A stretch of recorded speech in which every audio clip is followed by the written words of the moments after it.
Hello YouTube family members అందరికీ నమస్తే అండి. నేను మీ Varshitha Veeresh. Welcome to my channel happy mother. నవరాత్రుల స్పెషల్ డే 3 అన్నపూర్ణాదేవి అలంకరణ అండి. మా స్ట్రీట్లో ఇలా అమ్మవారిని అయితే పెట్టారు. సో నేనైతే డే 3 ఇవాళ అయితే వెళ్తున్నాను అక్కడికి. అండ్ నేను, నా ఫ్రెండు ఇంకా పిల్లలందరం కలిసి అయితే వెళ్ళామండి. 8:30 తర్వాత అయితే పూజ స్టార్ట్ అవుతుంది. మేమైతే 8:00కే వచ్చాము. హాఫ్ అన్ అవర్ ముందైతే వచ్చామండి. సో అమ్మవారి అలంకరణ అయితే చేస్తున్నారు. దానికోసమని ఇంకా కర్టెన్స్ అయితే వేసేసారు. హాఫ్ అన్ అవర్ తర్వాత ఇంకా కర్టెన్స్ అయితే ఓపెన్ చేస్తారు. అండ్ కొత్తగా మన ఛానల్ని చూస్తున్న వాళ్ళు ప్లీజ్ అండి ఛానల్ని సబ్స్క్రైబ్ చేసుకోండి. వీడియోస్ కనుక నచ్చినట్లయితే లైక్ చేయడం అస్సలు మర్చిపోద్దండి. నవరాత్రులు అప్పుడు జరిగే పూజలకి వెళ్ళాలని నాకు చాలా ఇష్టం అండి. బట్ ఎప్పుడు వీలు కాలేదు. పిల్లలు చిన్నగా ఉన్నందున నాకు టెంపుల్స్కి అయితే వెళ్ళడం అవ్వలేదండి, ఎస్పెషల్లీ నవరాత్రుల టైంలో. అండ్ ఇవాళ అయితే వెళ్ళినందుకు చాలా హ్యాపీగా ఉంది. అండ్ ఇక్కడ వేసిన సెటప్ అదంతా కూడా ఒక డివోషనల్ లుక్ లాగా ఉందండి.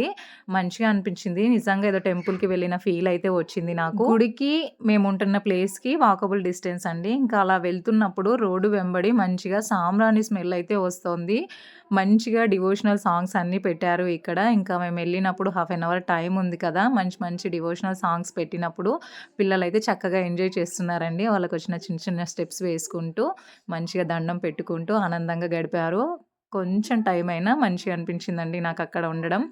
అండ్ మేము వెళ్ళగానే లక్కీ డిప్ లాగా వేశారండి. అంటే నవరాత్రులప్పుడు అమ్మవారికి 9 డేస్ శారీస్ కడతారు కదా, 101 రూపీస్తో మనం ఇలా లక్కీ డిప్ వేసి పేరు అవన్నీ రాసి వేస్తే 9 డేస్ తర్వాత డిప్ అయితే మనం ఏదైతే చిట్టి వేస్తాం కదండి, అది ఓపెన్ చేస్తారంట. ఎవరికి శారీ వస్తే వాళ్ళకు ఆ శారీ అయితే ఇస్తామని చెప్పారు. నాకు హ్యాపీగా అనిపించింది ఇట్లా లక్కీ డిప్ వేయడం కూడా. అండ్ ఇంకా పిల్లలు చూడండి లక్కీ డిప్ వేసిన తర్వాత మా చిన్న పాపనైతే ఏదో అమ్మవారిలాగా ఇలా చూపిస్తూ పెట్టింది. ఇంకా కర్టెన్స్ అయితే ఓపెన్ చేశారండి. నేను అమ్మవారిని చూడడం ఇట్లా 3 డేస్‌లో ఇదే ఫస్ట్ టైం అండి. చాలా చక్కగా అసలు ఎంత ఆనందంగా అనిపించిందో. అలా ధూపం వేస్తూ కర్టెన్ అయితే ఓపెన్ చేశారు. అమ్మవారి అన్నపూర్ణాదేవి అలంకరణ కనుల పండుగలాగా అనిపించిందండి నాకు అక్కడ. స్వాములందరూ కూడా మంచిగా భజన చేస్తూ ఆ పూజలో పాల్గొన్నారు. ఇంకా మేము కూడా అక్కడ ఉండి ఆ పూజ చూస్తున్నంతసేపు మనసుకి ప్రశాంతంగా అనిపించిందండి. లోపల వేసిన డెకరేషన్ అంతా కూడా చాలా చక్కగా ఉందండి. లైటింగ్ ఫోకస్ అదంతా కూడా చాలా బాగుంది. ఆ వెలుతురులో అమ్మవారు ఇంకా మంచిగా కనిపించారండి. అండ్ ఇంకా గణపతి పూజ అయిన తర్వాత ఇంకా అమ్మవారి పూజ స్టార్ట్ చేశారు. ఈలోపు ఏంటంటే బాగా 9:30 అలా అయిపోతుందండి. ఇంకా పిల్లలందరూ కూడా ఆకలి అంటున్నారు. ఇంకా కాసేపు అలా పూజలో కూర్చున్న తర్వాత ఇంకా ఇంటికైతే రిటర్న్ అయిపోయామండి. పిల్లలు ఇంకా ఇంతసేపు కూడా కూర్చొని ఇచ్చింది నాకు చాలా అనిపించిందండి.